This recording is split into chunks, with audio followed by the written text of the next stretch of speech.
Gerald Blackwell walked through the wrought-iron gates of Oakwood, cemetery with measured steps, the autumn leaves crunching beneath his polished shoes. At 68, his hair had gone completely white, his beard silver against the black wool of his coat. He made this walk every Sunday, rain or shine, visiting the grave of his son Matthew, who had died 5 years ago at the age of 32. Gerald was worth nearly $4 billion, built from a lifetime of shrewd investments and successful business ventures. But none of that wealth could bring back his son. Matthew had been his only child, the center of his world after. Gerald's wife had passed away from cancer when Matthew was just 10. Father and son had been inseparable, until a drunk driver had taken Matthew away one rainy April evening. As Gerald approached Matthew's grave, a simple but elegant headstone of polished granite, he stopped abruptly. 2 small figures knelt before it, their heads bowed. They were girls, identical twins, perhaps 7 or 8 years old, wearing matching coats, one red, one yellow. Their dark hair was pulled back in ponytails, and they held hands as they knelt in the fallen leaves. Gerald's first instinct was to wait, to give them privacy. But curiosity and confusion held him in place. Why would children be visiting Matthew's grave? He had no other family, no nieces or nephews. Gerald approached quietly, not wanting to startle them. As he drew closer, he could hear their small voices, speaking in unison as if they'd practiced the words many times. "Thank you for saving us," they said softly. "Thank you for giving us a chance to live. We wish we could have met you. We wish we could tell you how grateful we are. Please watch over our mama. She misses you." Gerald felt his breath catch. His vision blurred with sudden tears. Saving them? Giving them a chance to live? What did that mean? The girls must have sensed his presence because they turned in unison, their eyes, deep brown and solemn, fixing on him. They didn't seem afraid, just curious. "Are you here to visit someone?" one of them asked politely. Gerald's voice came out rough with emotion. "Yes, I'm here to visit my son, Matthew Blackwell. This is his grave." The girls' eyes widened. They looked at each other, then back at Gerald, and without warning, they both burst into tears. Not quiet tears, but great heaving sobs that shook their small bodies. Gerald, alarmed, knelt down despite the dampness of the ground. "What's wrong?" "Please, don't cry." "I didn't mean to upset you." The girl in the red coat, her name tag said Sophia, spoke through her tears. "You're Matthew's daddy." "You're really his daddy?" "Yes, I am." "But how do you know my son? What did you mean about him saving you?" The other girl, her tag read Isabella, wiped her eyes with her sleeve. "He gave us his heart and his liver. When he died, he saved our lives." Gerald felt the world tilt. His hand went to the headstone to steady himself. Matthew had been an organ donor. Gerald had signed the papers at the hospital, numb with grief, knowing it was what Matthew would have wanted. But he'd never asked about the recipients. The pain had been too raw, too immediate. He'd donated Matthew's organs and then tried to bury the knowledge along with his son. "You received Matthew's organs?" he asked, his voice barely above a whisper. Sophia nodded. "I got his heart. Bella got part of his liver. We were both dying. The doctor said we maybe had a few weeks. And then they said someone had died and that person was going to save us. We were only 3 years old, so we don't remember much. But Mama tells us the story. She says we're alive because someone chose to give, even when they were losing everything," Isabella added. "We come here every Sunday with Mama to say thank you. She says it's important to honor the gift we were given." Gerald's legs gave out and he sank fully to the ground, sitting in the leaves without caring about his expensive coat. Tears streamed down his face. "Matthew saved you." "My son saved you." A woman's voice came from behind him. "Girls, what's happening?" "Is everything all right?" Gerald turned to see a woman in her late 30s hurrying toward them. Concern etched on her face. She wore scrubs under a worn jacket. A nurse or medical professional, Gerald guessed. She was pretty, despite the worry lines, with the same dark hair as her daughters. "Mama!" Isabella called out. "This is Matthew's father. This is the daddy of the man who saved us." The woman stopped, her hand going to her mouth. "Mr. Blackwell? You know who I am?" Gerald managed. "I researched you. After the transplants, I wanted to know about the family who'd made such an incredible gift. But I was told you didn't want contact with the recipients. I respected that, but She trailed off, tears in her own eyes now. I've wanted to thank you for 5 years. To tell you what your son's sacrifice meant. Gerald struggled to stand, and the woman rushed forward to help him. The girls hovered nearby, still sniffling. I'm Elena Rodriguez, the woman said. And these are my daughters, Sophia and Isabella. They're alive because of your son. Gerald looked at the twins, really looked at them. They were healthy, vibrant, full of life. Sophia unconsciously put her hand over her heart. Matthew's heart. Isabella stood close to her sister the way twins do, two halves of a whole. Tell me, Gerald said hoarsely. Tell me everything. I need to know. They sat together on a nearby bench. The girls on either side of Gerald while Elena told the story. The twins had been born premature, with congenital heart and liver defects. The doctors had done what they could. But by the time they were 3, both girls were failing. They needed transplants urgently, but finding matches for both of them seemed impossible. I was a single mother, Elena said quietly. Working as an ER nurse trying to keep my girls alive, watching them get weaker every day. I prayed for a miracle, even though I felt guilty praying for something that meant someone else had to die. She wiped her eyes. And then one night they got the call. A match had been found for both of them. It was almost unheard of, for twins to both get what they needed from the same donor. The doctor said it was 1 in a million. They said your son was their exact blood type. Their exact size, everything matched perfectly. Gerald listened, his heart breaking and healing at the same time. I didn't know. I signed the papers, but I couldn't face knowing who received his organs. It felt like losing him all over again. I understand, Elena said. But Mr. Blackwell, you should know. Your son didn't just save my daughter's lives. He saved mine, too. I was drowning in medical debt, in grief, in fear. The transplants gave me my girls back. I got to watch them grow up.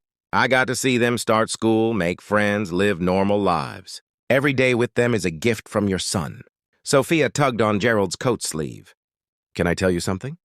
Gerald looked down at her, this child carrying his son's heart. Of course. Sometimes when I'm really quiet, I can feel it. The heart. And it feels warm and safe, like it's protecting me. Mama says that's just in my imagination, but I think maybe your son is still there, just a little bit, watching over me. Gerald's composure shattered completely. He pulled the little girl into a hug, and Isabella joined them, and then Elena, and they all wept together among the gravestones and fallen leaves. When they finally pulled apart, Gerald felt something he hadn't felt in 5 years, a sense of peace. Matthew was gone, but he lived on, not just in memory, but in these 2 bright-eyed girls who visited his grave every Sunday to say thank you. Would you tell me about him? Elena asked. About Matthew? The girls know he saved them, but they don't know who he was. And so Gerald talked. He told them about Matthew's love of music, how he'd played guitar and written his own songs. He told them about Matthew's work at a non-profit that helped homeless youth, about his terrible jokes and his generous heart. He told them about the father-son, fishing trips, and the way Matthew had taken care of Gerald after his wife died. He was the best person I've ever known, Gerald said. And I've been so angry that he was taken so young. I've spent 5 years asking why. Why him? Why my son? He looked at the girls. But now I see. He didn't just die. He gave life. He saved you. Over the following weeks, Gerald became part of the Rodriguez family's life. He learned that Elena was struggling financially despite working full-time as an ER nurse. The ongoing medical care for the twins, while covered by insurance, still involved co-pays and expenses that added up. Elena's car was on its last legs. Her apartment was small and run down, and she worked extra shifts whenever she could to make ends meet. Gerald didn't immediately reveal the extent of his wealth, but he began to help in small ways. A reliable car from a company raffle that Elena had supposedly won. An anonymous scholarship fund that would cover any medical expenses, not covered by insurance. A better apartment that just happened to have the rent reduced.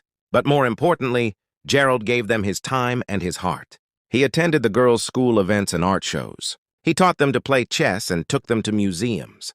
He was there for birthdays and holidays, the grandfather they'd never had. For Gerald, the twins became his connection to Matthew, his proof that his son's life had mattered.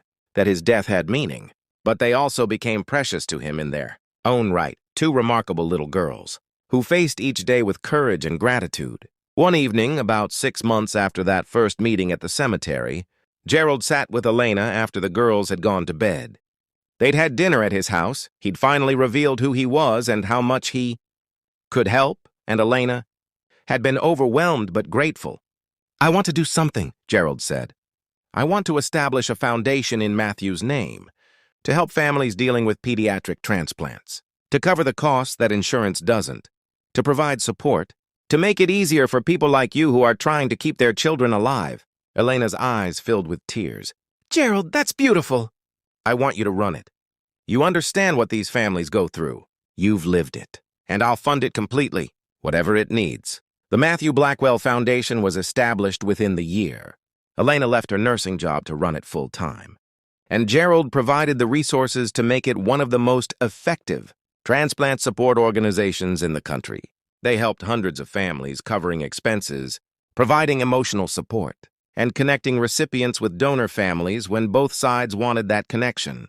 But perhaps the most touching aspect was the garden they created behind the Foundation's building, a memorial garden where donor families could plant trees and flowers in honor of their loved ones, where recipients could come to reflect and give thanks. At the center was a plaque with Matthew's name and a quote he'd loved. "The best way to find yourself is to lose yourself in the service of others." The twins thrived. Sophia discovered a love of music. "It's the heart," she'd insist. Matthew's heart loves music, and learned to play the guitar. Isabella became passionate about medicine, already talking about becoming a transplant surgeon when she grew up. On the 5th anniversary of that meeting in the cemetery, Gerald stood with Elena and the twins at Matthew's grave once again. But this time they weren't alone. Dozens of families were there, all people who'd been helped by the foundation, all touched in some way by Matthew's legacy. Sophia and Isabella, now 12 years old, had written a song for the occasion.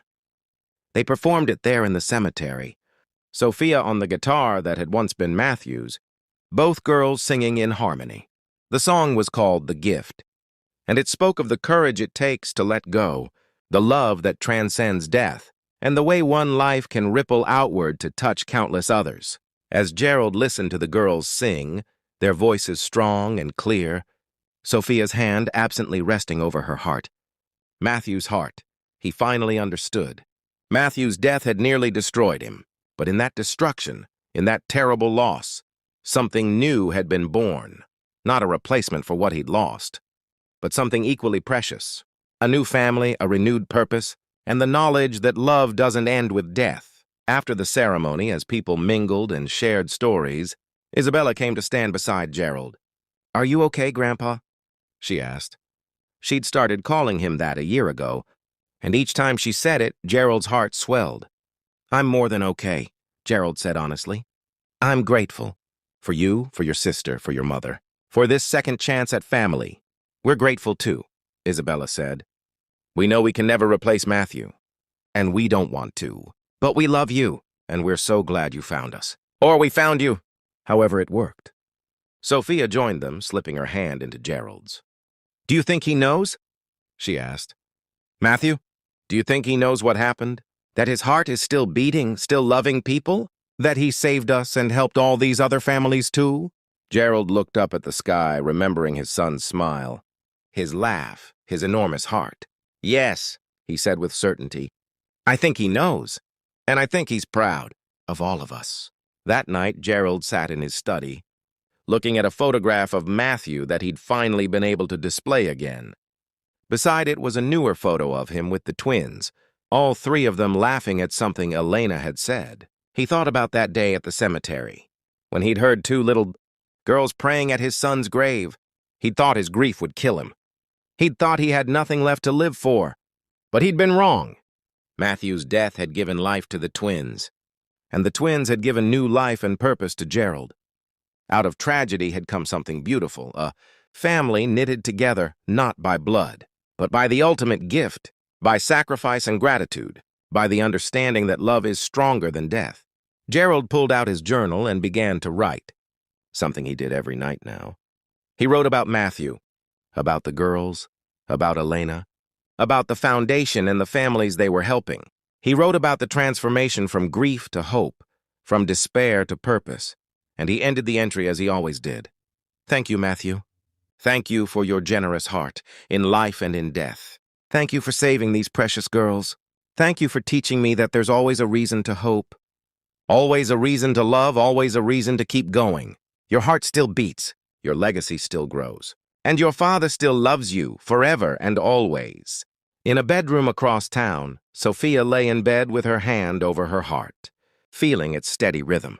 She thought about the man who'd given her this gift, about the father who'd found them at the gravesite and become their grandfather. She thought about all the ways that life and death were intertwined, how something terrible could lead to something beautiful. Thank you, Matthew, she whispered into the darkness, a prayer that had become her nightly ritual. Thank you for my life. I promise I'll make it count. And in that moment, with Matthew's heart beating steadily in her chest, carrying love forward into the future, Sophia fell asleep, content in the knowledge that some gifts truly do last forever.